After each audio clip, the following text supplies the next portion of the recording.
If you have watched parts 1 through 3 of this series, which you should have before watching this one, you have learned that while using facts or other types of evidence or lines of reasoning to support your claims, sometimes you still can't get through to people who are just fools. And foolish people, they just don't listen to reason. They refuse to acknowledge evidence if you put it right in front of them. The use of ethos builds a bridge to your audience, not only establishing your credibility, but also letting the audience know that you're one of them, that you can relate to their plight, that you can empathize. Ethos is appealing to listeners' tribal instincts, but it is not logical. Think of it as not your top choice for winning an argument, kind of where you go if you can't use logic. Let's say, though, that even ethos fails to persuade someone to see the truth of the matter. And remember, you have a moral, societal obligation to help truth to win. It is important to reiterate this point. The tools of rhetoric are extremely powerful in the hands of a master.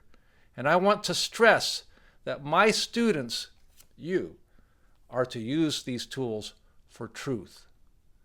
We all know that there are liars in this world who use rhetoric, the art of persuasion, to manipulate people for selfish or destructive reasons.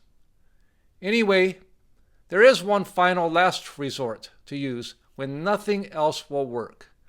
This is the appeal to people's emotions, otherwise known as pathos.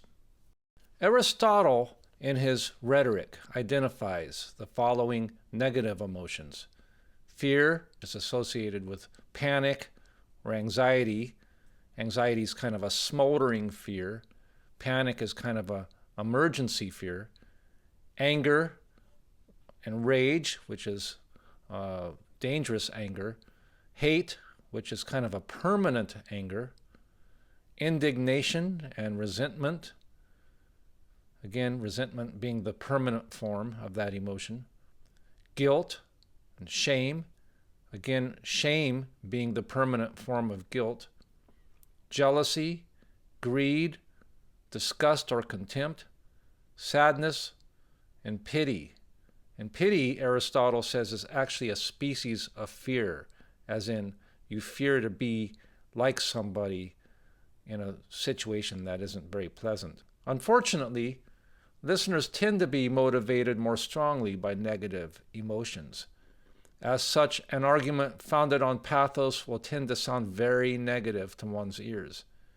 When you hear such negativity, thus, you should be on guard because your opponent may be trying to manipulate you emotionally. Positive emotions tend to be effective mostly in people who are positive thinkers. They are less easy to describe if we consider that emotions are typically the body's physiological reactions to thoughts. Some of the positive emotions Aristotle lists are cheerfulness, confidence, love, sympathy, which is very different from pity. Sympathy is kind of joining in with someone who's suffering, whereas pity is fearing the situation. Contentment and satisfaction, gratitude, and even awe can be considered positive emotions.